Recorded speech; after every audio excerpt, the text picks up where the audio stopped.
Estimados colegas, muy buenas noches. Vamos a dar inicio al tema de hoy.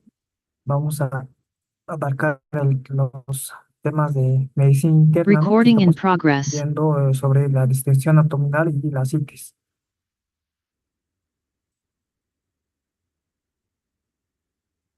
Perfecto, colegas. Entonces, por favor, colegas, si me confirmara si es que se escucha el audio, la presentación, ¿Sí, para doctor, se poder escucha? iniciar. Sí, doctor. Buenas noches, sí. Sí, Doc, buenas noches. ¿No? Buenas noches, perfecto, colegas. Entonces, vamos a ir abarcando este tema muy interesante, dinámico, ir abarcando los siguientes temas conforme vayamos avanzando. Vamos a ver un caso clínico, ¿no? Para reforzar el tema y para culminar vamos a hacer un banco de preguntas. Entonces, bueno, nuevamente darles la bienvenida y bueno, con todos los conflictos que estamos pasando, hay que continuar, ¿no?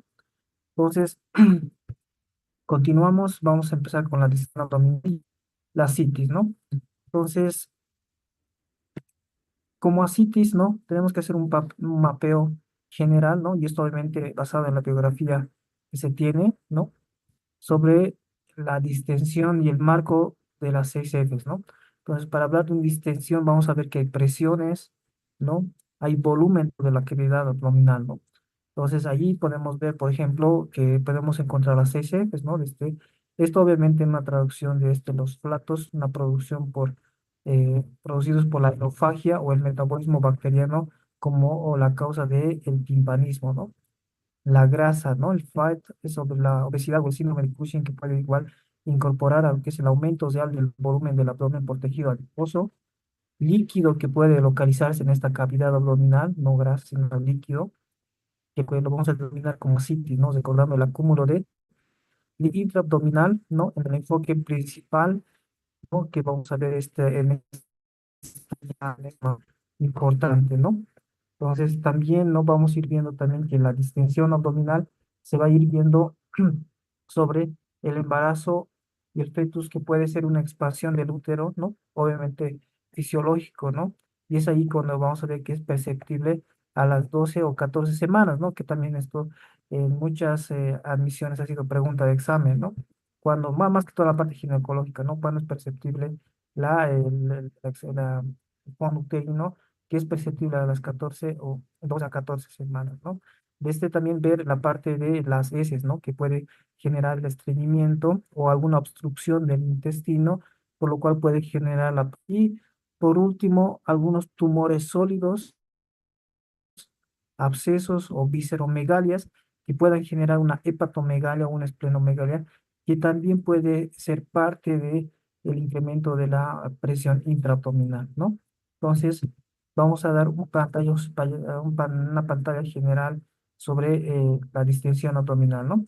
Entonces, en la literatura nos dice que la evaluación a la cabecera, prácticamente una decodificación de la exploración física, ¿no? Entonces, al ver que un cuello con un ganglio de Virchow, que es un signo principal de metástasis de neoplasia abdominal, ¿no? Allí donde se puede ver la fosa supraclavicular, ¿no? Entonces es como un signo primordial como relacionados con un proceso neoplásico, ¿no? Entonces, esta evaluación de metástasis de la neoplasia relacionados está un ganglio principal o centinela para generar lo que es la metástasis de neoplasia abdominal, ¿no? Después tenemos en el cuello, ¿no? El cuello y el tórax, que también tenemos que ver o se ve alterado la presión venosa yugular, ¿no? Obviamente esto por un mecanismo retrógrado, por un incremento de la presión intraabdominal, lo cual obviamente puede generar un incremento o una insuficiencia cardíaca o una pericarditis, ¿no? Entonces hay signos o una evaluación que se debe de realizar a la cabecera, ¿no? La decodificación de la exploración física, viendo estos hallazgos. También a nivel de la pared abdominal vamos a ver el signo de cabeza de medusa, ¿no?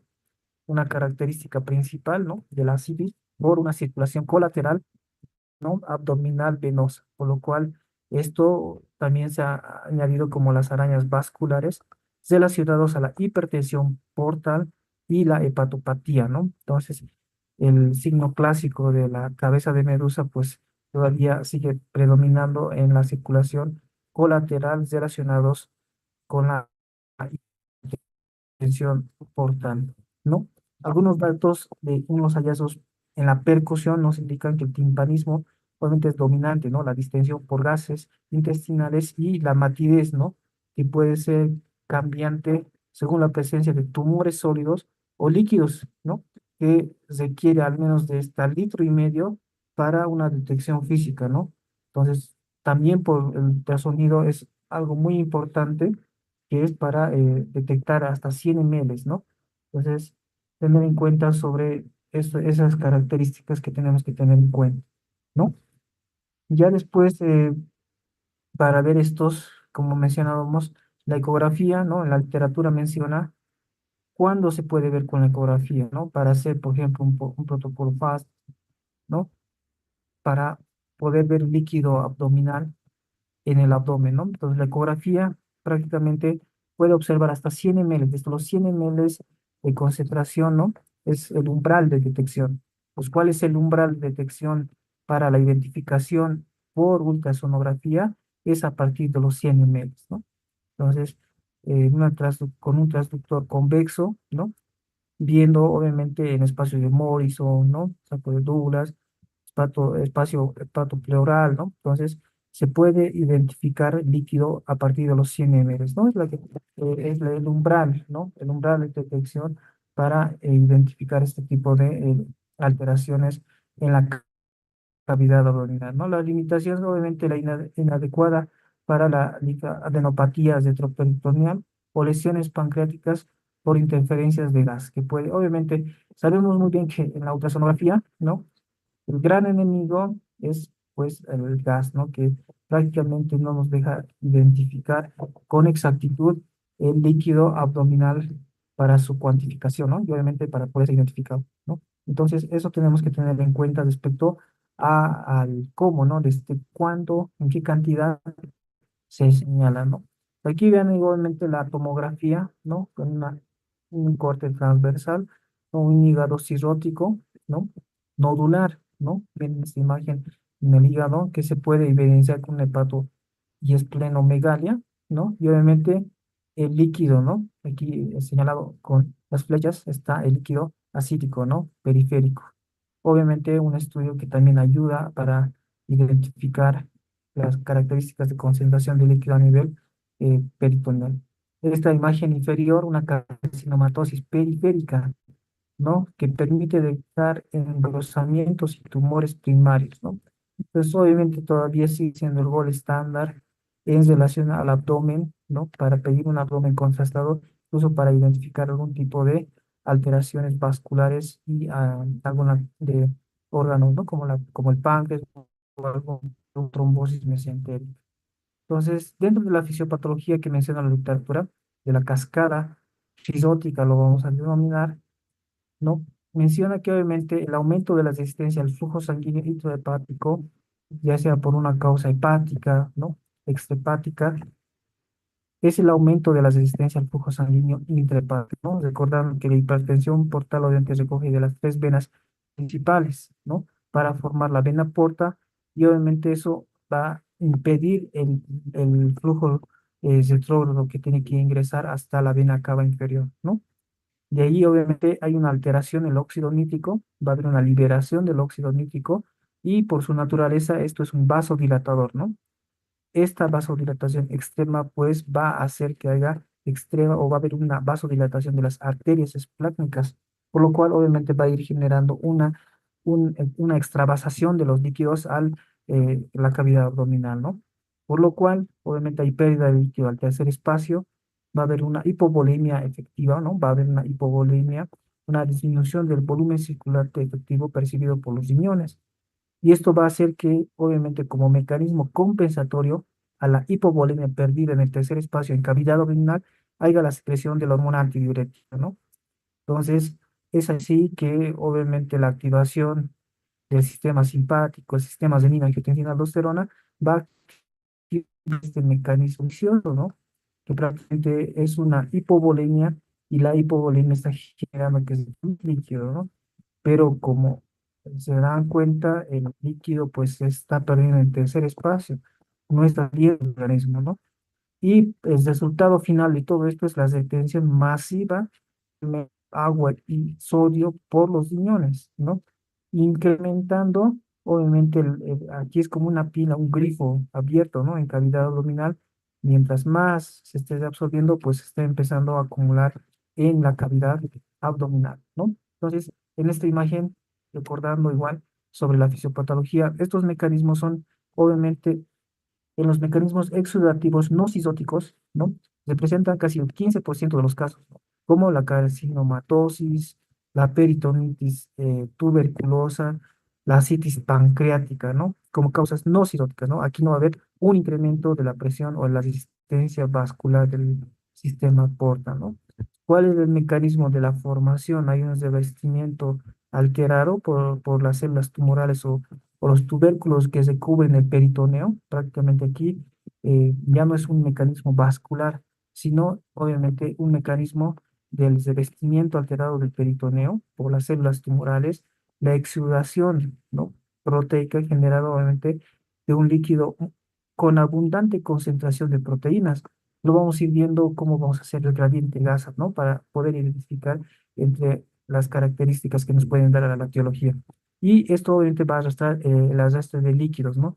El gradiente va a arrastrar el líquido del espacio extracelular hacia el interior del peritoneo, ¿no? Entonces, prácticamente en una patología pancreática el mecanismo es la fuga directa de enzimas al peritoneo, ¿no? Entonces hay una fuga de líquido en el peritoneo, ya sea por células tumorales o por la activación de enzimas de la pancreatitis, ¿no? Que pueda generar esta extravasación de líquidos generado obviamente por causas no cisóticas. Entonces, ¿para qué es recordar esto? Obviamente, para poder encontrar un análisis macroscópico como también del líquido acítico. Entonces, como se ve en la imagen, colegas, ¿no? La parte turbio, ¿no? Este obviamente es un aspecto lechoso leve, ¿no? Con una sospecha de una infección aguda o una presencia de células tumorales, ¿no? Obviamente una citis, ¿no? Un líquido blanco, ¿no? Como la leche, ¿no? Obviamente esto está cargado porque el aspecto es una concentración alta de triglicéridos, ¿no?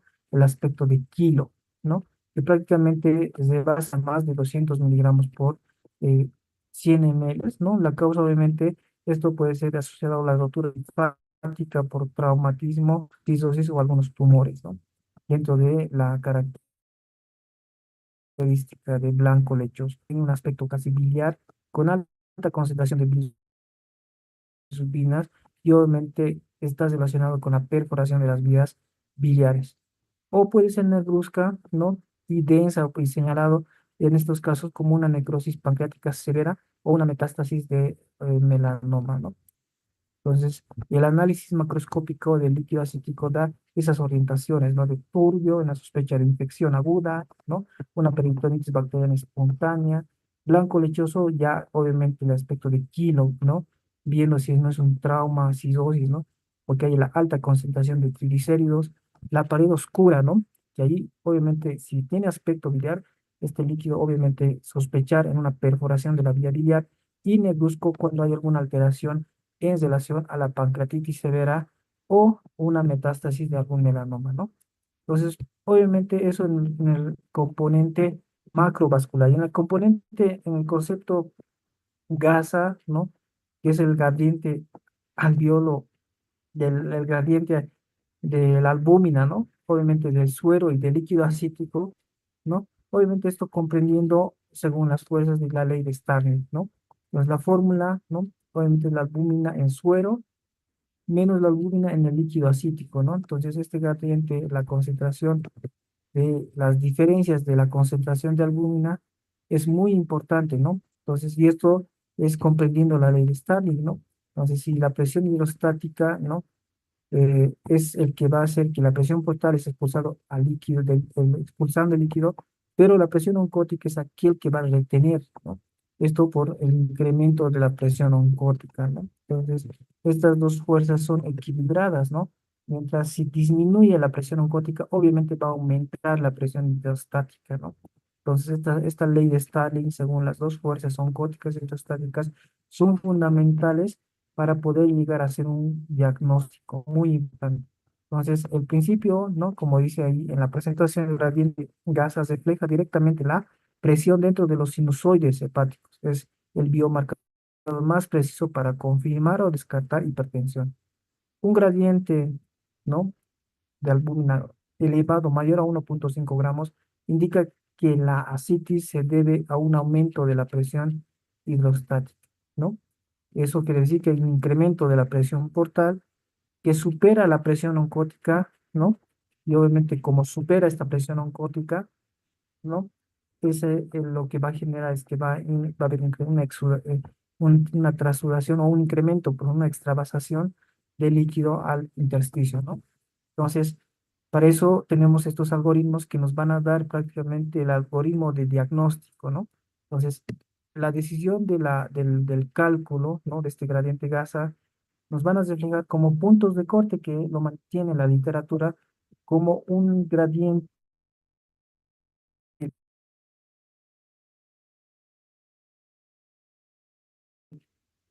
mayor, digamos, de esta diferencia, ¿no? Albúmina sin hipertensión portal. Por lo cual, obviamente, ahí vamos a ver si es que existe unas proteínas en líquido, ¿no? En el líquido, obviamente, ya haciendo este gradiente que esté mayor a 1,1, vamos a empezar a hacer este algoritmo. Si las proteínas en el líquido están menos de 2,5, yo tengo que sospechar cistosis, una fase tardía del síndrome de Buchiari, como el síndrome de Buchiari es prácticamente una obstrucción a la salida de la vena suprahepática, ¿no? Por un proceso tumoral, ¿no? Y obviamente hay un incremento de la presión retrógrada o del flujo que está llegando de la vena porta a la vena cava inferior, o una metástasis masiva de la hepática que esté generando, ¿no? Entonces, las proteínas en líquido obviamente se van a concentrar menos de dos, ¿no? Hablando de un gradiente de gasa mayor a 1,5. O unas proteínas de líquido que están incrementado, ¿no? Una insuficiencia cardíaca, eh, una pericarditis constrictiva, una fase inicial del Buchiari, ¿no? O una obstrucción de la vena cava inferior o un síndrome de obstrucción sinusoidal. Entonces, todas las causas que generen hipertensión portal, hay un incremento de la resistencia al retorno venoso del sistema portal a la vena cava inferior, van a generar un gradiente gasa mayor a 1,1, ¿no?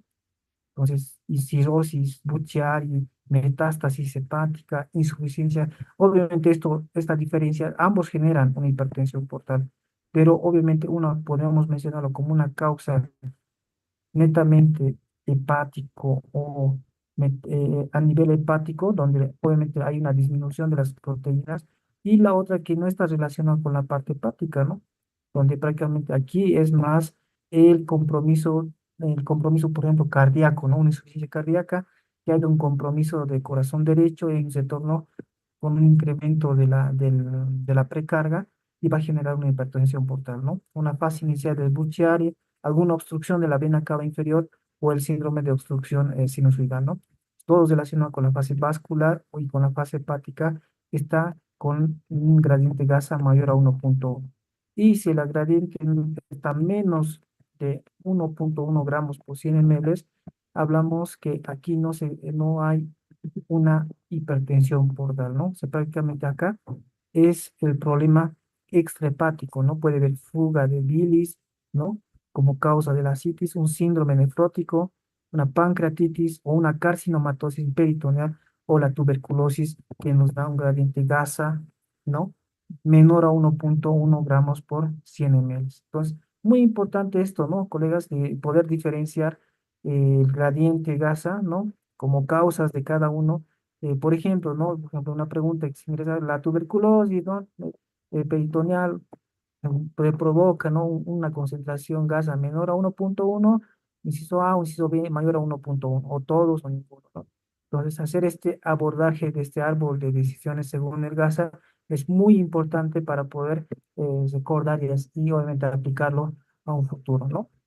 Entonces, las pruebas complementarias, cuando solicitamos estos biomarcadores adicionales, ¿no? Cuando hay una sospecha de, obviamente, una peritonitis secundaria, ¿no? cuando hay una sospecha de una citis pancreática, ¿no? Pensando obviamente que teniendo como en este cuadro mencionábamos, ¿no? Un gradiente Garza para pensar todas estas causas, bilis, ¿no? Alguna fuga de bilis, una alteración nefropática, ¿no? Pancreatitis, tuberculosis, pues ahí están las indicaciones, las pruebas de eso, ¿no?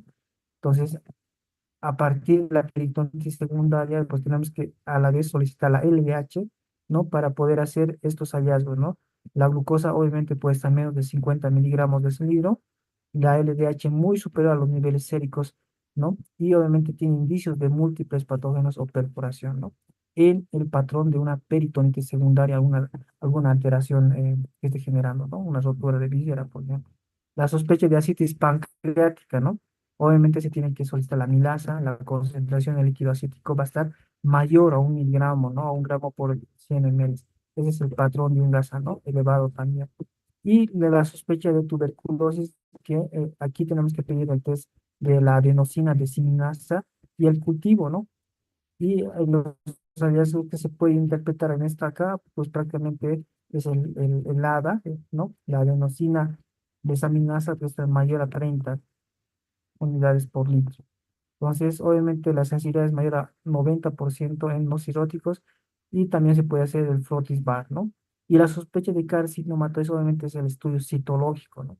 Tanto citoquímico, citológico y el cultivo, pues son las características de poder hacer este estudio y obviamente exámenes complementarios para poder llegar a un buen diagnóstico, ¿no? Y indican que se requiere procesar mínimo 50 ml de líquido de forma inmediata para maximizar la detección de algún estudio componente citológico maligno, ¿no? Entonces, dentro de eso también tenemos que recordar que la escalera del tratamiento y el manejo de la citis cirrótica tienen manejos escalonados, ¿no? Uno, ¿no? Obviamente esto eh, enfocado al tratamiento del esquema según los enfoques, ¿no? El escalón uno nos indica que es la restricción de sodio limitada a 2 gramos día, ¿no? Y una medida inicial fundamentalmente para el control de base, ¿no? Como obviamente una medida hiposórica. El escalón 2 obviamente son los diuréticos duales, como la espironolactona y la furosemida, ¿no? A una proporción estricta de 100 miligramos de espiro más 40 miligramos de furosemida, ¿no? Entonces, mantener obviamente el control hidroelectrolítico, una normopotasemia y una potencia o potenciar la diuresis, ¿no? Obviamente esto para evitar la cascada fisiopatológica, ¿no? Ese círculo vicioso que generaba el incremento de la reabsorción del sodio y agua, y obviamente esto que se vaya extravasándose en el líquido, en la cavidad abdominal. También en el manejo hemodinámico, la citis que persiste tras dosis máximas, ¿no? O tras dosis máximas, prácticamente hay que adicionar a esto no vasoconstrictores, ¿no? Y ahí es donde podemos utilizar estos dos fármacos que mencionan, ¿no? La midodrina o la clonidina, ¿no? Como agonistas alfa 1 alfa 2 para contrarrestar esta vasodilatación, ¿no? ¿Quién nos generaba esta vasodilatación? Tremenda era la síntesis del óxido nítrico, ¿no? Generando una vasodilatación. Entonces, el manejo hemodinámico respecto a esta citis que persiste más de 3 dosis máximas que se han realizado con los diuréticos duales, ¿no? Que en el segundo escalón, pues ya da hincapié a el uso de los vasoconstrictores, como la midodrina, como un efecto alfa 1 y la clonidina como un agonista alfa 2, ¿no? Respecto a los receptores vasoconstrictores. También dentro de la revisión menciona que la citis refractaria, ¿no? ¿Qué se debe hacer o cuándo se considera una citis refractaria, ¿no? Según las dosis, que no haya respuesta a estos medicamentos vasoconstrictores. Entonces, las intervenciones de rescate obviamente son las evacuatorias, ¿no? Estas evacuatorias, obviamente la paresquisis de gran volumen que se puede realizar es la regla crítica, ¿no? Administrar albúmina menciona de 6 a 8 gramos por cada litro, ¿no? O sea, esa es una regla mm, de oro, ¿no? Que se sigue, ¿no? Le sacas 1 litro de líquido, debes de 8 gramos, ¿no? De albúmina. ¿no? Obviamente eso para prevenir una disfunción circulatoria y obviamente exacerbar el problema. Sabemos muy bien que la psiquis está relacionado muy importantemente con las fuerzas hidrostáticas y coloidosmóticas, ¿no? Entonces, al sacar un litro, pues tenemos que reponer, ¿no? La limitación de la albúmina. ¿En qué dosis? 6 a 8 gramos por cada litro, ¿no? Que menciona la literatura. Y la derivación de, obviamente, estos portos sistémicos intrahepáticos transyugular que se pueden hacer por vía invasiva para hacer un bypass, ¿no? Una derivación portosistémica, ¿no? Intrahepática. Obviamente esto es descomprime directamente los sinusoides hepáticos y obviamente reduce, ¿no? Las recurrencias, pero aumenta el riesgo de alguna encefalopatía hepática, ¿no? Porque en general este bypass, ¿no? Que obviamente no permite que haya una degradación de algunos componentes hepáticos, ¿no? Y el sistema alfa-PUM, que prácticamente es una bomba, como se ve en la imagen, una bomba automatizada implantada, ¿no? Subcutáneamente y que transporta líquido desde la cavidad peritoneal a la vejiga urinaria, ¿no? Entonces, esto obviamente, este sistema, esta es una medida promisoria, ¿no? Aunque con riesgo de alguna disfunción renal que se pueda provocar. Entonces, son algunas intervenciones de rescate que se pueden realizar en relación al manejo de la sepsis refractaria, ¿no? Viendo estos tres pilares, al fracaso de estos tres pilares y obviamente hacer alguna de estas medidas de rescate, ¿no? Entonces, obviamente en el tratamiento, ¿no?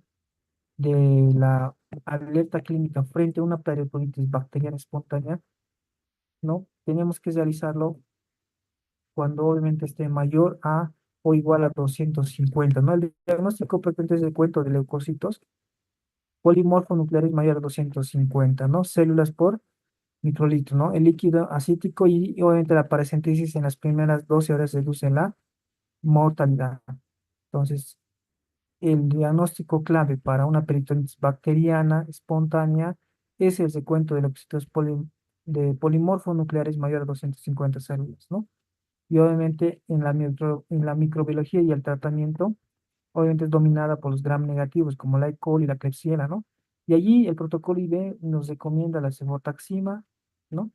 Para obviamente gram negativos y positivos y la duración que puede ser de 5 días y suele ser suficiente por una mejoría clínica, ¿no?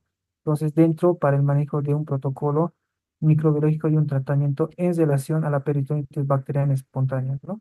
Pues la cefotaxima todavía sigue siendo un protocolo de tratamiento de primera línea frente al manejo de la peritonitis bacteriana espontánea, ¿no? Y obviamente los protocolos de profilaxis, la ciprofloxacina o norfloxacina oral diario indicativo o indicado si hay antecedentes de una PBB o proteínas en líquido acítico menos de 1 gramo, ¿no? Hemos mencionado que allí es el, el también, ¿no? El gradiente que puede llevarnos a un diagnóstico. Entonces, el diagnóstico primario como tal, tenemos que recordar, ¿no?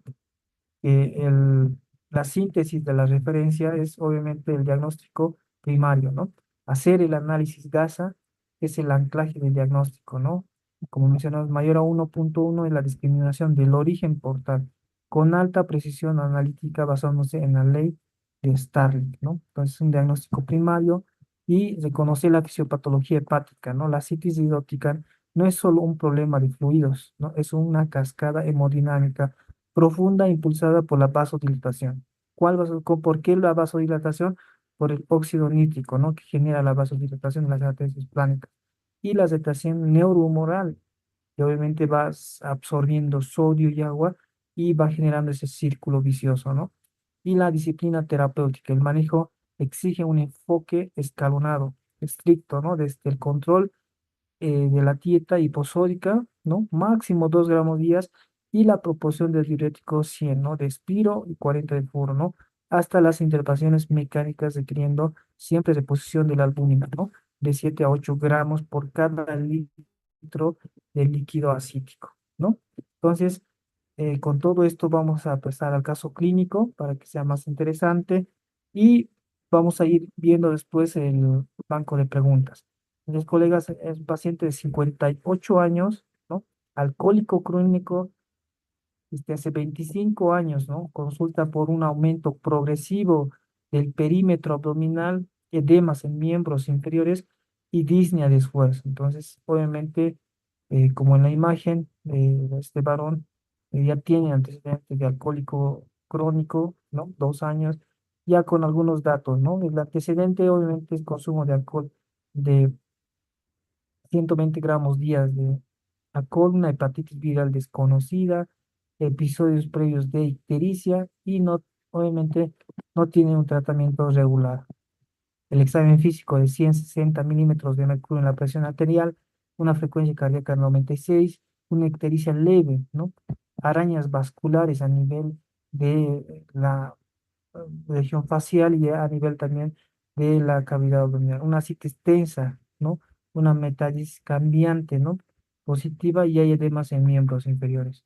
Entonces, prácticamente, clínicamente, pues se puede repercutir con esto, ¿no? Ya empezando en verse, ¿no? La cabeza de medusa en la cavidad abdominal. Entonces, los laboratorios que enlazan, ¿no? La albumina 2,3 gramos por decilitro, una bilirrubina total de 3,6, y te dice una IMR que está prolongándose a 1,9, la ALT como un marcador de transaminasas y un sodio de 128, una creatinina en 1,3, ¿no?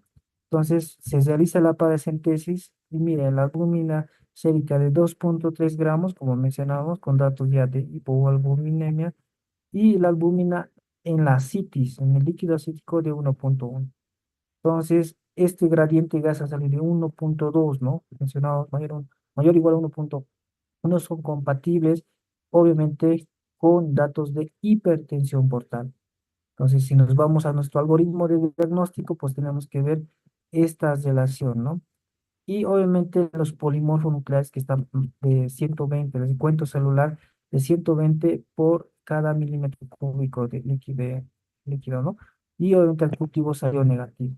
Entonces, el diagnóstico, obviamente una citis con cirrosis hepática alcohólica por el antecedente y obviamente está descompensada con hipertensión portal, ¿no?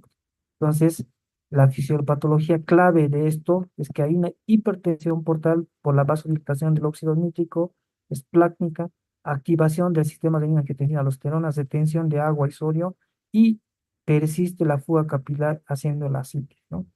El manejo, la restricción que hemos manejado, escalonada, así lo menciona la literatura, ¿no? Restricción de sodio menos de 2 gramos día, Espiro y Furo en una relación de 140. Paracentesis evacuatoria es una citis densa, ¿no? O refractaria. Y obviamente por cada litro hace la deposición de la albúmina de 4 gramos por cada litro evacuado y la evaluación del trasplante hepático o la profilaxis para la peritonitis bacteriana espontánea SIB. Hay unas proteínas menor a 1,5 gramos por decilitro, ¿no? Entonces, muy importante, ¿no? Siempre una gasa mayor a 1,1 gramos por decilitro, pensar en datos, aquellas causas que nos generen hipertensión portal, ¿no? Entonces ahí hablamos de las causas hepáticas, desde la cirrosis, desde algún problema de una hepatitis, algún problema de un síndrome de Buchiari, ¿no? Que hay una obstrucción a la salida de la vena cava suprahepática, la vena cava inferior, y obviamente esas son causas de hipertensión, ¿no? Entonces, prácticamente, ¿qué es la distensión abdominal, no? En relación a la literatura, es una manifestación de innumerables enfermedades, ¿no? Precisamente percibida por el paciente como un aumento en la circulación del abdomen. A menudo se describe como ropa demasiado ajustada o molestia, ¿no? Y con menor frecuencia como dolor. Pues, obviamente, los síntomas asociados está el dolor, la disnea, que puedan provocar las hernias umbilicales hasta las hernias inguinales, ¿no? Entonces, como les mencionaba, hay en esta parte la etiología de las 6 Fs, ¿no? Los flatos, las heces, de las grasas, obviamente el incremento fisiológico de la presión intraabdominal por el útero, ¿no? Que prácticamente se aparece a las 12 y 14 semanas, o el líquido que se puede acumular por el problema que hemos mencionado del líquido acítico, ¿no? Ya sea de causa hepática, hipertensión portal, o que sea acompañado de algún otro problema pero que sea de causa extrahepático, que no genere la hipertensión portal, ¿no? Entonces, dentro del abordaje del incremento de la presión abdominal, ¿no? Obviamente es investigar la pérdida de peso frente a un problema oncológico que pensamos, ¿no? Una carcinomatosis, ¿no? Diaforesis nocturna y la anorexia, ¿no? Obviamente en algo obstructivo hay que pensar si hay una incapacidad de expulsar las heces, pensando en algún síndrome obstructivo o estreñimiento, ¿no? Que se acompaña con náuseas o vómitos, ¿no? Características de síntomas que puedan llegar a generar un incremento de causa pero obstructiva. Enfermedades hepáticas, ¿no? Factores de riesgo, consumo de alcohol, como en el caso clínico, y las causas sistémicas que buscan los síntomas de insuficiencia cardíaca, ¿no? O tuberculosis que también pueden causar una ascitis, ¿no? Dentro de la importancia de la anamnesis. Los signos sistémicos, ¿no? Prácticamente es el ganglio de Virchow, que hemos mencionado que está relacionado con una linfoadenopatía supraclavicular que sugiere la metástasis abdominal, ¿no? Prácticamente como se ve en la imagen, este ganglio centinela, ¿no? Una linfoadenopatía supraclavicular que sugiere metástasis. Entonces, el ganglio de Virchow menciona o refiere, ¿no? O sugiere la metástasis abdominal, así también como signos cardíacos, ¿no? Como la ingurgitación pulmonar, ¿no? O la ingurgitación yugular, el signo de Kussmaul, ¿no? Que sugiere también una insuficiencia cardíaca o una pericarditis constrictiva, ¿no? Que sea la causa de un incremento de la presión portal. Obviamente esto por causa cardiogénica, ¿no? Los signos hepáticos, ¿no? Como los estigmas de citóticos, ¿no? Desde las telangiectasias, el eritema palmar, la ginecomastia, la cabeza de medusa.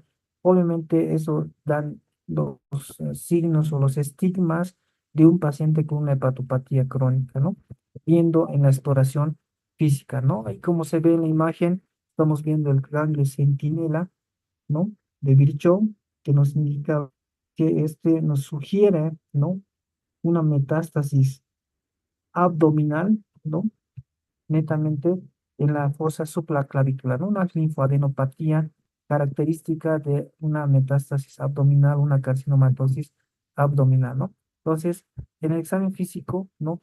El examen abdominal en la auscultación, obviamente no va a haber, ¿no? Va a haber un silencio, un hilo dinámico, unos ruidos de tono alto, pero obviamente que dan sugerencias de una obstrucción intestinal, la percusión, ¿no? Que obviamente el timpanismo sugiere la matidez sugiere un líquido, una masa sólida, y necesita 1500 ml, no litro y medio para detectar la matidez por ascitis.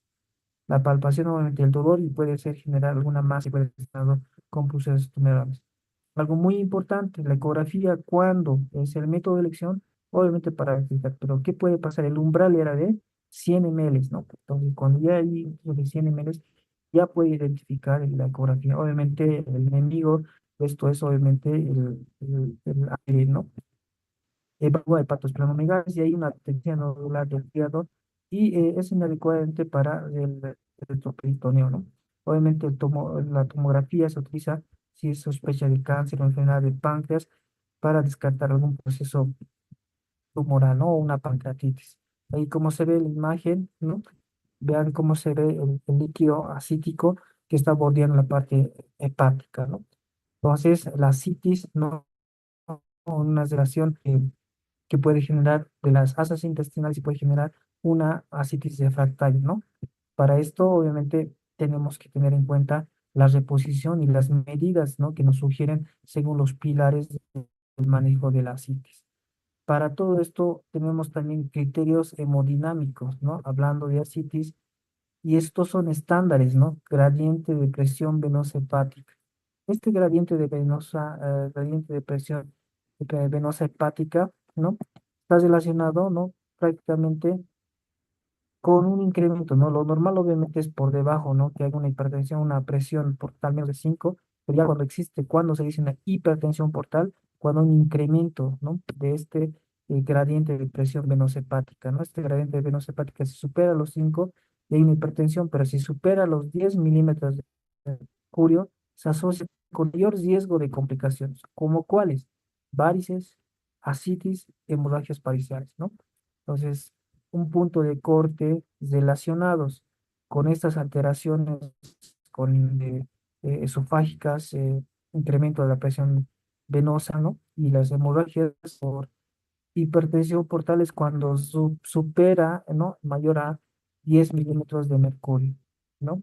Entonces, para todo esto, nuevamente, el patógeno o la patogenia de la citis en cirrosis está relacionada con la hipertensión y con la retención de agua, ¿no? Entonces, haciendo este fenómeno hemodinámico, prácticamente un fenómeno hemodinámico renal complejo, cuya eje principal o central es la hipertensión portal, vasodilatación y la activación neurohormonal, ¿no? ¿Qué quiere decir? Incremento de la hipertensión portal, las resistencias venoso-arteriales, vasodilatación por óxido nítrico y activación o la reabsorción de agua y sodio por el sistema simpático, renin-angiotensina, aldosterona, ADH, ¿no? Haciendo un refuerzo a todo lo aprendido, ¿no? Entonces, también en este aumento de las resistencias intrahepáticas hay un inicio de la hipertensión portal, ¿no?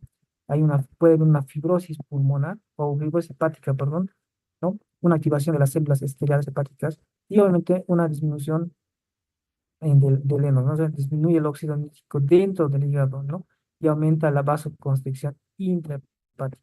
Todo esto que va a generar el incremento de las resistencias, ¿no? Vasculares por la fibrosis, por estas células estrelladas que prácticamente producen fibrosis y la constricción del músculo liso sinusoidal, y también porque hay una disminución del óxido nítrico, pero de estos vasos intráticos, lo cual genera mayor incremento de las resistencias vasculares, ¿no? Entonces, esta ley de Ohm, que es la presión portal es igual al flujo por las resistencias, ¿no?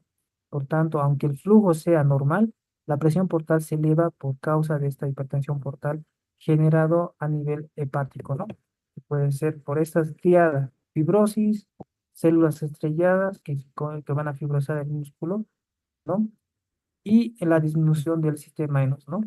De la disminución del óxido nítrico. Y esto va a generar una vasodilatación esplácnica, ¿no?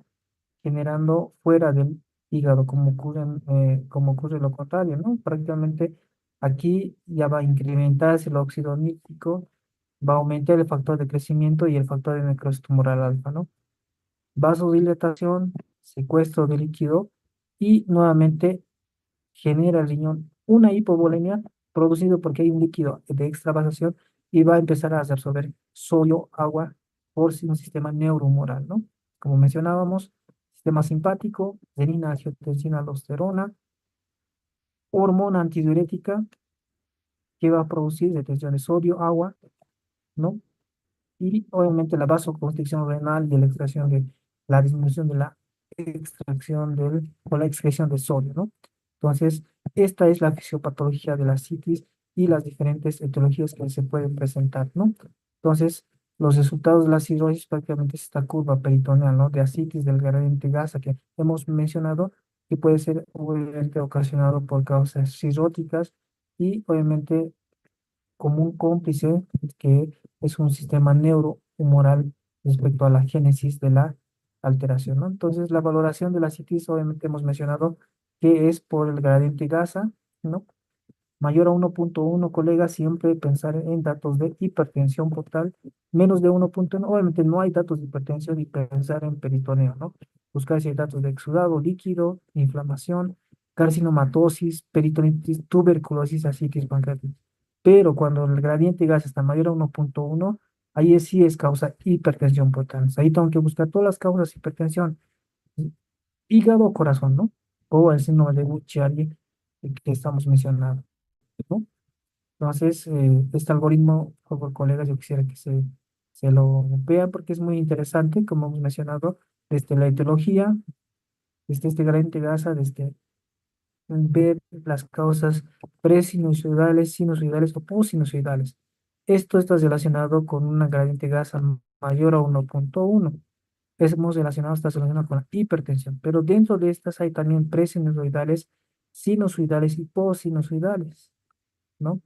Entonces, el diagnóstico prácticamente si es una causa presinusoidal, voy a pensar en una trombosis venosa portal, ¿no? O una miasis, una sarcoidosis, ¿no? Si es pero de causa sinusoidal dentro, ¿no? Cirrosis, hepatitis aguda o neoplasias malignas. Pero si es post-sinusoidal, hay que pensar en insuficiencia cardíaca derecha, síndrome de Buchiari o una enfermedad venosa o veno-oclusiva hepática, ¿no? Entonces, esto en relación, ¿no? a- para que se queden mejor, ¿no? Presinusoidal como que ligando al hígado, ¿no? Por causas todavía, ¿no? Pero vasculares, pero que pueden generar dentro del abdomen. Ya sinusoidales netamente hepáticos y postsinusoidal, obviamente, relacionados al sistema vascular posthepático. Y las no relacionadas con la hipertensión con una gasa menor a uno, desde neoplasias, infección, tuberculosis más que todo, ¿no? Tuberculosis, síndrome de Cutis, inflamación y el estado de hipoalbuminémicos, ¿no? Entonces, el 95% de presión de diagnóstico de hipertensión portal lo da este gradiente GASA, ¿no? Es muy importante, colegas, lo estamos volviendo a reiterar. ¿Qué pasa si ya tengo un gradiente GASA mayor a uno? ¿Qué sigue? ¿No? Usamos el protocolo o la proteína total en el líquido acético, ¿no? Para diferenciar las causas de una hipertensión portal. Solamente viendo el, las proteínas totales del líquido acético, voy a poder hacer esta diferencia de causas de la hipertensión, ¿no? Si es una causa netamente cirrósica, entonces va a estar entre 1,5, ¿no? Gramos por decilitro, pero si esta está incrementada, ¿no? Puede darnos un incremento o una etiología de una insuficiencia cardíaca o un síndrome de Buchiari, ¿no? Entonces, eh, como punto de corte, ¿no? Menos de 2,5 sugiere sinusoides hepáticos dañados, ¿no? Cirrosis que impiden el problema. Pero si está incrementado, como en este caso, de 3 mayor a 2,5 sugiere obviamente que los sinusoides están intactos. Acá no es hepático. Aquí hay que pensar corazón, ¿no? Insuficiencia cardíaca que permite el paso de proteínas, ¿no? Entonces, muy importante. Gasa mayor a 0,1. El segundo paso, ¿no? Descartar si es de causa hepática, sinusoidal o es extrahepática, ¿no? Si es hígado o corazón, ¿no? Viendo la relación, ¿no? O viendo las proteínas totales, pero de líquido acítico, ¿no? No acético, líquido acítico. También, ¿no? La patogenia de la citis en ausencia de la cirrosis también es producido por la carcinomatosis, como mencionábamos, ¿no? Prácticamente el metástasis, hay un aumento de la permeabilidad capilar y obviamente esto va a hacer que haya una salida de Zika en proteínas y esto va a generar la transudación o el mecanismo por el cual va a salir o la pérdida de líquido, ¿no? Al líquido, a la cavidad peritoneal, ¿no? Por procesos tumorales y la salida de proteínas, ¿no? Y haciendo ese mismo efecto, ¿no? Entonces, la peritonitis y la citis pancreática comparten estos hallazgos, ¿no? Hacer esta fuga de las enzimas, como la parte de la citis pancreática, o desde los implantes de los tuberculomas, ¿no? O de los tubérculos en el peritoneo y el exudado, ¿no? Rico en proteínas, ¿no? Para poder hacer una citis exudativa inflamatoria, ¿no? Entonces, ¿cuáles son en la fisiopatología, ¿no? La diferencia fisiopatológica clave dentro de la cirrosis y la no cirrótica, ¿no? Hipertensión portal, sí, vasodilatación esplénica, las de tensión renal de sodio, el GASA, ¿no? Mayor a 1,1 y hay unas proteínas bajas, versus a las causas no cirróticas como la inflamación peritoneal, el daño tumoral por infecciosas, tuberculosis, exudado proteínico y hay un GASA menos de 1. Obviamente aquí las proteínas en líquido acítico no sérico están altas, ¿no? Como lo mencionábamos como punto clave. Entonces, solamente para ir recordando estas imágenes que nos va dando esa cascada, ¿no? Ese ciclo vicioso al incrementar la presión o disminuir la presión o la vasodilatación, ¿no? Genera la mayor absorción de agua y sodio, ¿no? Entonces, tener en cuenta esta relación de gasa que nos va a dar en relación a todas las eh, patologías, ¿no? Nos puede diagnosticar, ¿no? Según la concentración de la albúmina. Ahora, si la citis, ¿no? Tiene una concentración mayor a 250, ¿no? De polimorfos nucleares, pues hay que pensar una peritonitis bacteriana espontánea, ¿no? Entonces, ¿cuál hace esa diferencia o hace ese diagnóstico? Pues la concentración de polimorfonucleares como tal, ¿no? Entonces, colegas, yo quisiera que ahora ya vayamos realizando esta retroalimentación con el banco de preguntas, ¿no?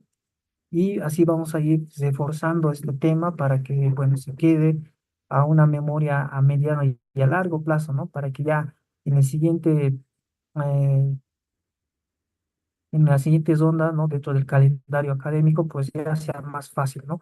Y pues solamente nos dedicamos a hacer el banco de preguntas y podamos hacer el refuerzo, ¿no? Entonces vayamos colocando, colegas, en el chat ya las respuestas, nos vamos a ir dando por cada pregunta una respuesta y obviamente vamos a ir justificando, ¿no? Vamos a ir justificando las respuestas. Entonces, vamos, a ver, vamos a ir respondiendo. Un paciente con cirrosis presenta ascitis, ¿no? ¿Cuál es el mecanismo inicial más importante que explica el aumento de la presión portal según la ley de Ohm que hemos hablado? Entonces será el aumento exclusivo del flujo portal, disminución de la contractilidad sinusoidal, incremento de la resistencia intrahepática, la activación primaria del sistema renina-angiotensina o la hipervolemia sistémica. Entonces, ¿cuál es ese mecanismo inicial? Vayamos dándonos unos segunditos, colegas.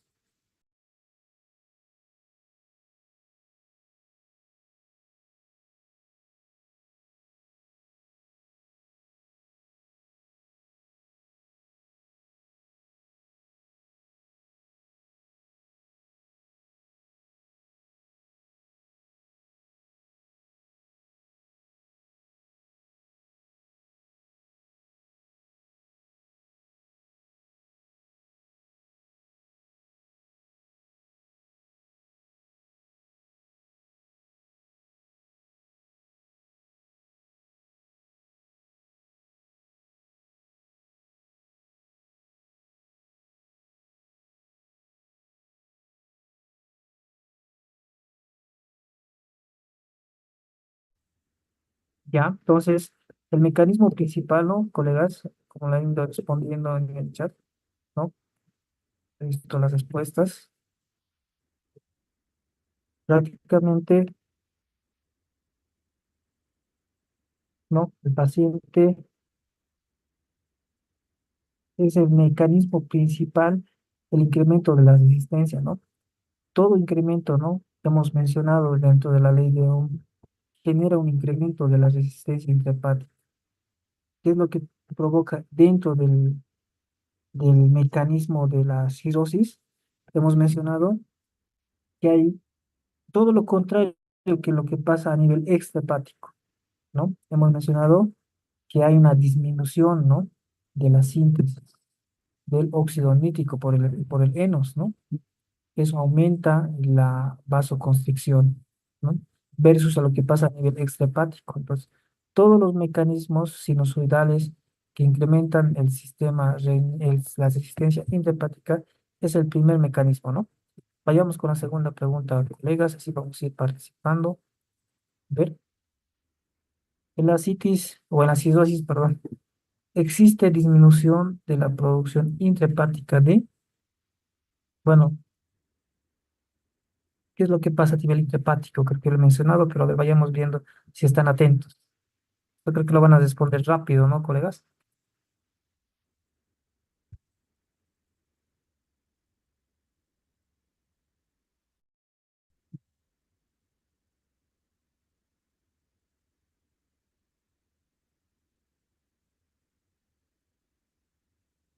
Ya, bien, colegas. Bien, Andrés, Jimmy, Alejandra. Ya creo que lo hemos mencionado, ¿no?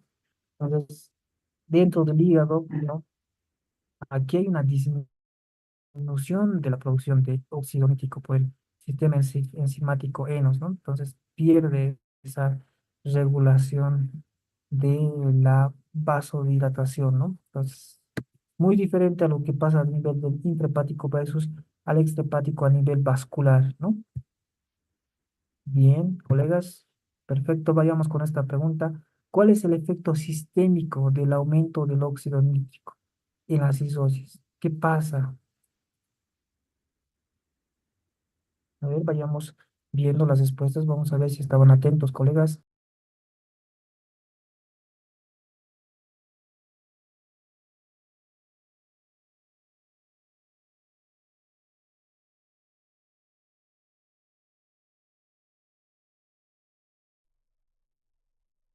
Ya, bien, ¿no? Entonces, no hay duda, ¿no? El efecto sistémico del aumento del óxido nítrico en la acidosis obviamente es la vasodilatación expláctica, ¿no?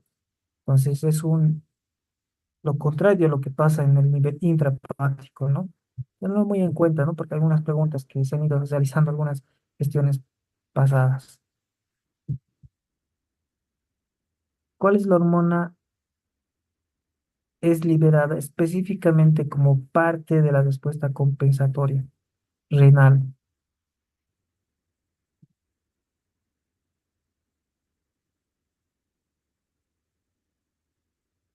¿Cuál es esa hormona que es liberada específicamente como parte de la respuesta compensatoria?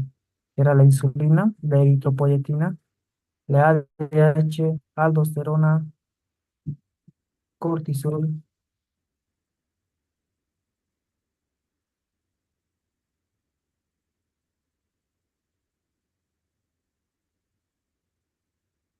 Ya, bien, colegas. Vamos unos segunditos más para que vayan diciendo.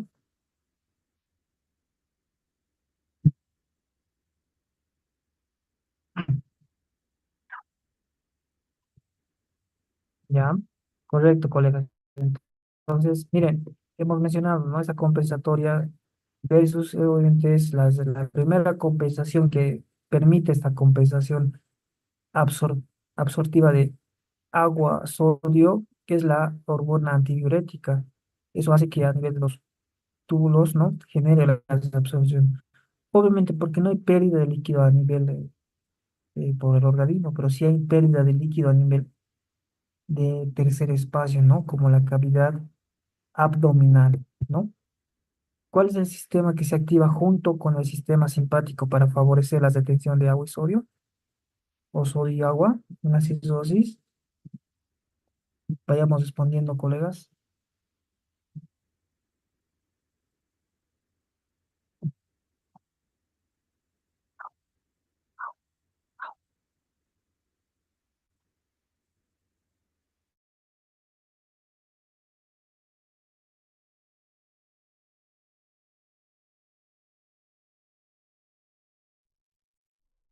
Ya, perfecto, ¿no? Creo que te quedan conceptos bien importantes fisiopatológicos para que obviamente sea esto de importancia en una angiotensina aldosterona. ¿Cuál es el principal o la principal causa de la ascitis en ausencia de cidosis? Pues, ¿cuál es esa principal causa de ascitis? Si es que no hay cidosis, ¿en qué pensaríamos? Síndrome nefrótico, carcinomatosis peritoneal, hipotiroidismo, insuficiencia cardíaca, policerositis. ¿Cuál es el diagnóstico diferencial? ¿No? Obviamente en una causa de así, obviamente de hipertensivo, ¿no? De una hipertensión portal. Entonces hemos mencionado bien claro, ¿no? En las presentaciones y obviamente esto refuerza lo que hemos mencionado.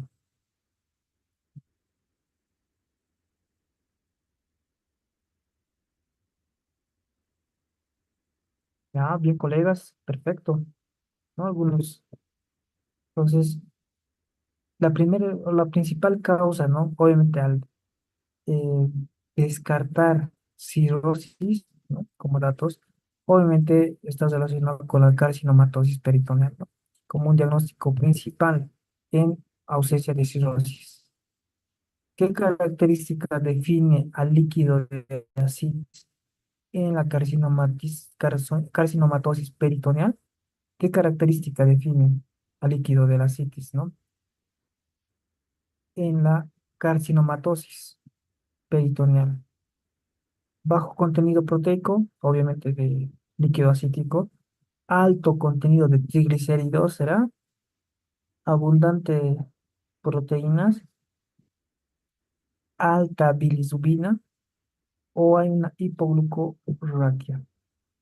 Entonces, ¿qué lo diferencia? ¿Qué lo hace característico a este líquido acítico, pero de causa, obviamente, de la carcinomatosis peritoneal? ¿No? Lo hemos mencionado en relación a algunas de estas características. Vayamos exponiendo En el chat, colegas, con el inciso, por favor.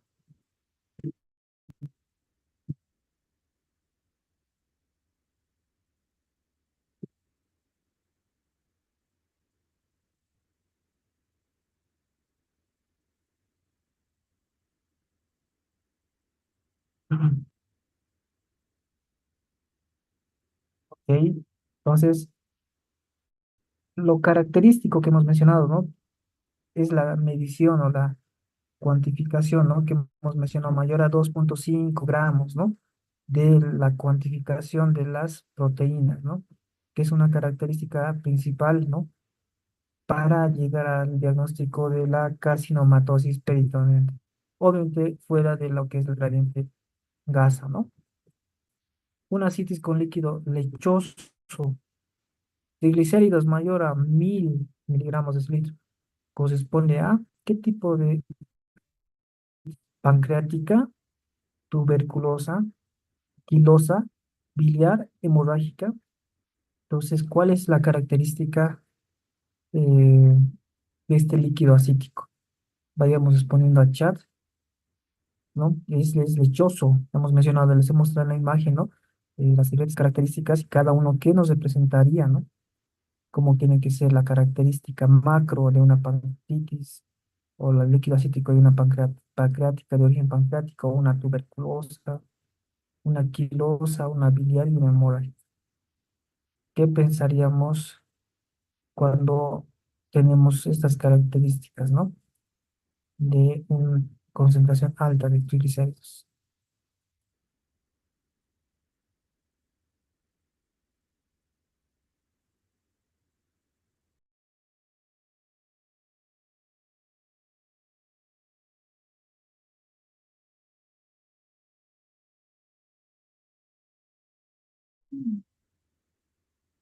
¿Ya? Entonces, lo importante acá, y el incremento de los triglicéridos obviamente va a ser la citis quilosa, ¿no? Entonces, muy importante en el manejo escalonado recalcarles, colegas, ¿no? Que esto obviamente ha sido igual, algunos años ha sido preguntas, ¿no? Hemos mencionado los pilares, ¿no? El primer paso importante es la restricción, ¿no? ¿A cuánto gramos de sodio? 2 gramos día. Y unas de las espironolactona y furosemida 140, ¿no? Las refractarias, ¿no? En relación a este cambio que no requiera, y obviamente se hace las medidas de añadir la midodrina, ¿no? Como un efecto vasoconstrictor, ¿no?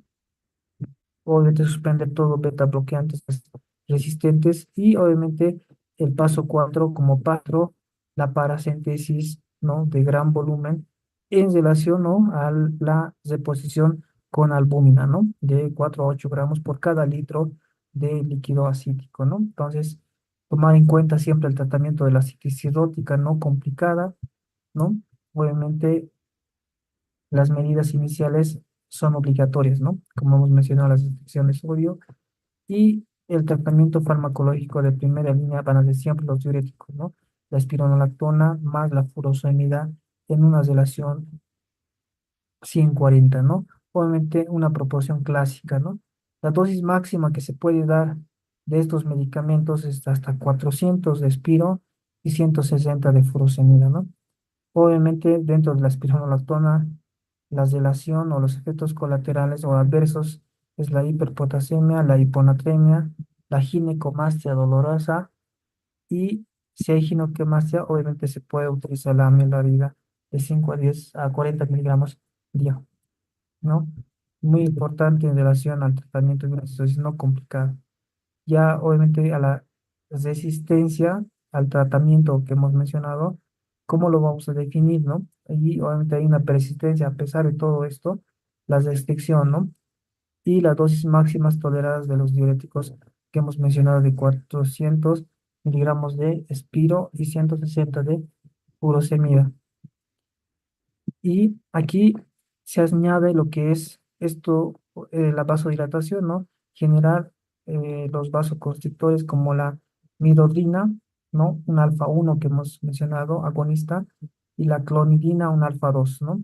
Esto para mejorar la perfusión o disminuir el incremento de la vasodilatación, ¿no? Pues todo esto con el objetivo de controlar la citis y la mejoría clínica, ¿no? Como primordial en la literatura dice que los betabloqueantes no son o no selectivos como el propanolol, ¿no? No son útiles para prevenir hemorragias por varices, ¿no?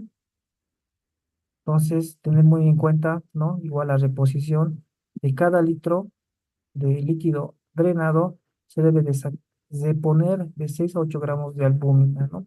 Obviamente esto va a evitar la hipotensión, el síndrome hepatorrenal o alguna disfunción circulatoria en relación a la no reposición con la albúmina, ¿no?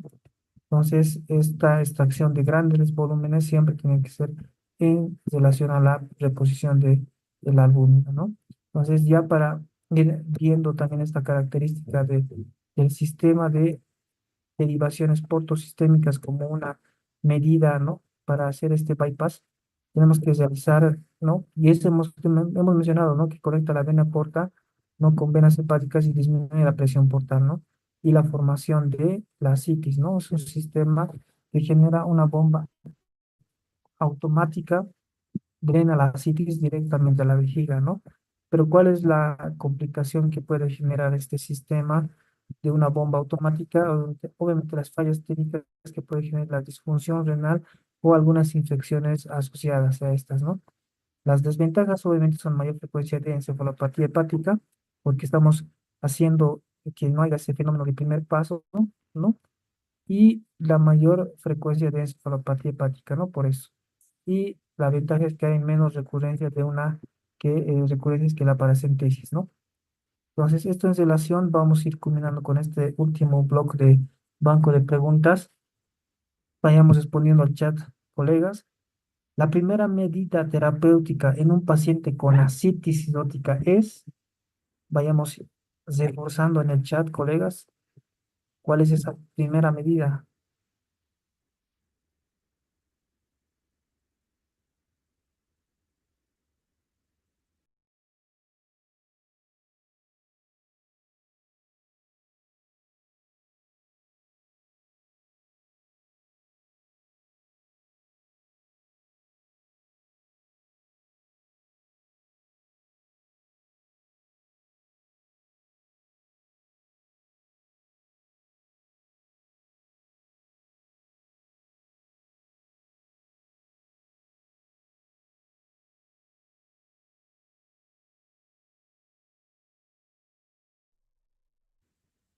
Mm, Ya, colegas, bien, ¿no? Entonces, que se nos quede las medidas iniciales, ¿no? Para hacer este aprendizaje, o bueno, desde recordatorio a mediano y a largo plazo, ¿no? Obviamente, como primer paso, ¿no?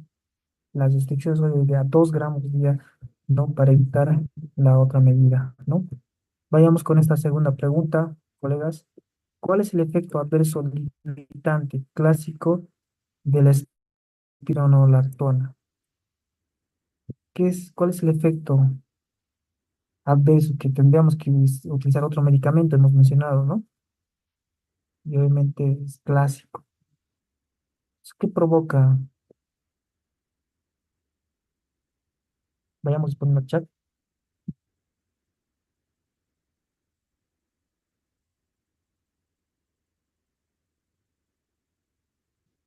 Es clásico, ¿no? Las preguntas a veces de clásicos.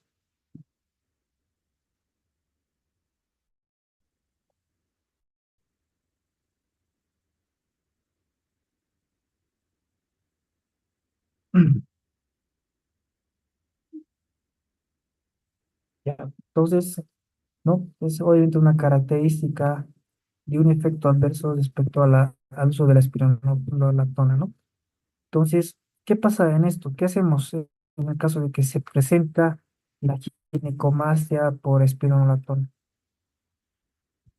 ¿Cuál es el tratamiento alternativo que se utilizaría frente al uso de la espironolactona? Vayamos respondiendo al chat, colegas, ¿cuál es ese medicamento que podría ser una alternativa, obviamente, que controlaría este efecto secundario?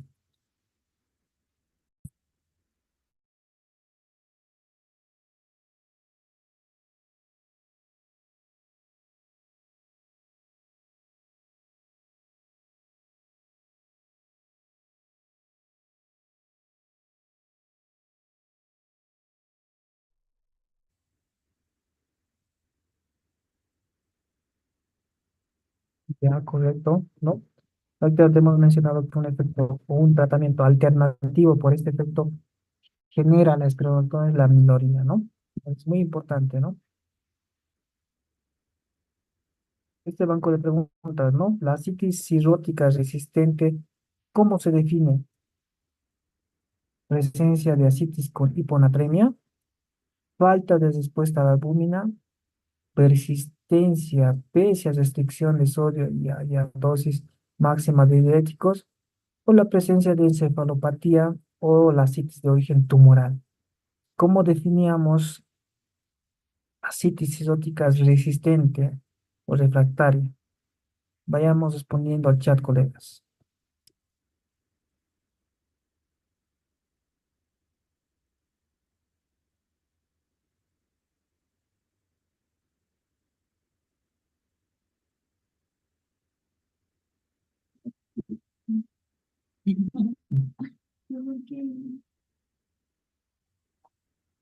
Perfecto, vayamos a eso. Bien, colegas.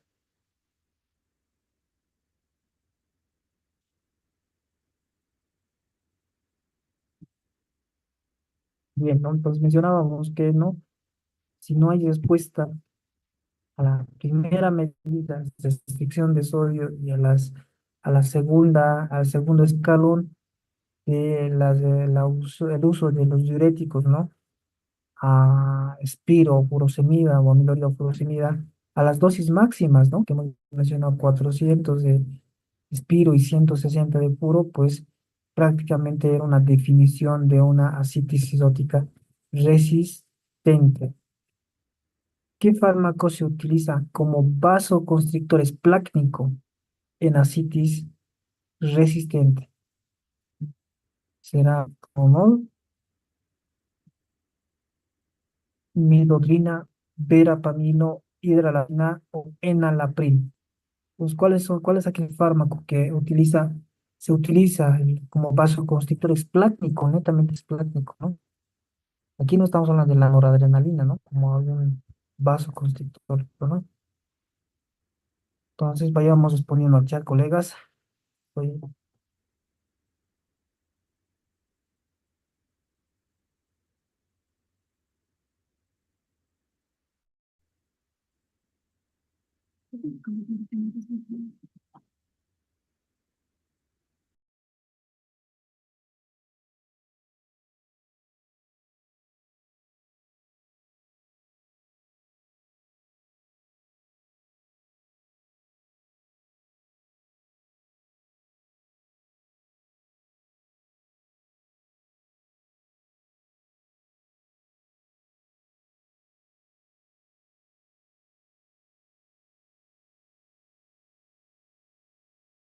ya, entonces el medicamento obviamente hemos dicho es la midodrina, ¿no?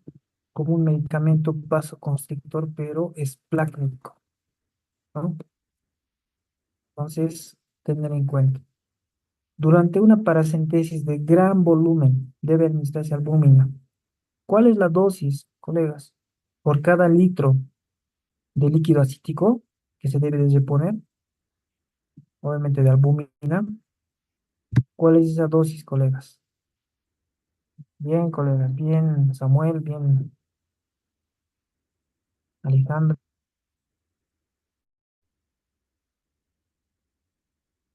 Entonces, la dosis estándar, ¿no? De la relación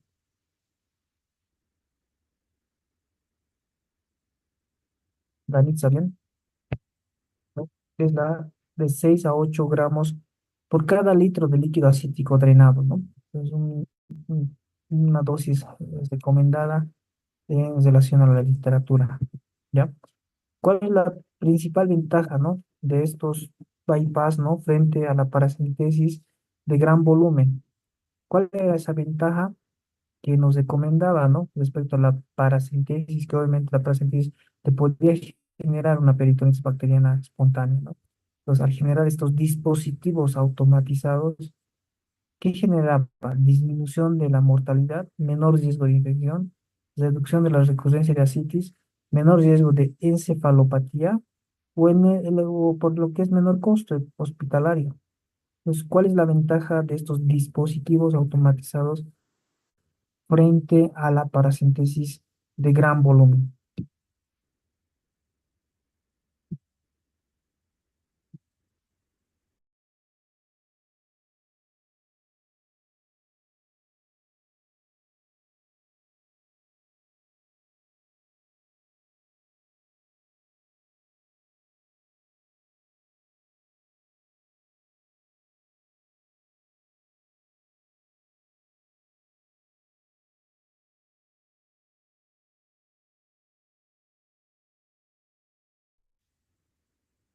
Ya, ¿no? Entonces hemos mencionado que obviamente esta ventaja es obviamente la recurrencia, ¿no? Hemos visto que estos dispositivos automatizados incluso van a la vejiga, ¿no? Pero una gran desventaja es obviamente una complicación en hacer y obviamente generar algún dato de una insuficiencia renal o algún grado de una encefalopatía, ¿no? Pero obviamente la ventaja es la recurrencia de ascitis, ¿no? Entonces, también asociado a esto tenemos que recordar la peritonitis bacteriana espontánea, ¿no? Que es una infección grave, letal del líquido de la ascitis causada por, obviamente, la translocación bacteriana como primera causa, la E. coli, ¿no? Y obviamente estos síntomas pueden ser sutiles. El diagnóstico hemos mencionado, ¿no? Principalmente el recuento de los polimorfonucleares mayor a 250 células por cada microlitro de líquido acítico, ¿no? Entonces, el tratamiento de elección respecto a esto es la cefotaxima intravenosa y la profilaxis de antibióticos puede ser la ciprofloxacina en pacientes de alto riesgo, ¿no? Con una peritonitis bacteriana espontánea previamente, ¿no? Una proteína en ascitis menor a 1 gramos o una hemorragia digestiva, ¿no? Entonces, el tratamiento profiláctico y el tratamiento estándar están relacionados al diagnóstico con el recuento de polimorfonucleares mayor a 250 células por cada microlitro de líquido acítico, ¿no? Entonces, hasta aquí, colegas, bueno, creo que hemos tratado de prácticamente enmarcar aquellos puntos para ir recordando y todavía continuando, ¿no? Con esta fase intensiva y las demás charlas que les estamos dando, haciendo hincapié a esos puntos esenciales, como también preguntas que se han ido generando en gestiones pasadas. Bueno, colegas, vamos a continuar y solamente eh, darles un fuerte abrazo a cada uno de ustedes para que continúen, ¿no? Continúen con la lucha para que obviamente al año ya estén ya en la parte de cada especialidad, ¿no? Prácticamente el esfuerzo siempre va a tener una recompensa a un futuro. Entonces, con esto me despido, colegas. Obviamente vamos a continuar con las clases programadas y obviamente también con todo el material que se le va a dar a cada uno de ustedes.